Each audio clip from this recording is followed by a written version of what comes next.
Magkasunod namang ininspeksyon ni Pangulong Noynoy Aquino ang NAIA Terminal 3 at isang bus terminal sa Pasay City. Saksi si Teresa Andrada. Pagpasok pa lang sa NAIA Terminal 3, binusisi na agad ng Pangulo ang proseso ng pagdaan ng mga bagahe at pasahero sa X-ray machine. Kinamusta niya rin ang mga pila sa mga check-in counter, lalo pat ayon sa pamunuan ng airport, sa Terminal 3 ang bulto ng mga pasahero dahil narito ang karamihan ng domestic flights. Hindi rin pinalagpas ng Pangulo ang mga palikuran. Hindi na itinanggi ng pamunuan na maraming CCTV sa terminal ang hindi umaandar. Nakikipag-ugnayan na raw ang DOTC sa Japanese contractor nito para matuldukan na ang mga problema sa istruktura at pangunahing pasilidad sa NAIA 3. Yung NAIA 3, pang-apat na presidente na akong tumatalakay ng problema yan eh.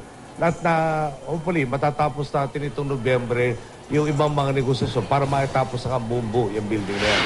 Pumalya rin kaninang madaling araw ang Very High Frequency Omnidirectional Range o VOR na gumagabay sa mga papalapag na eroplano sa terminal.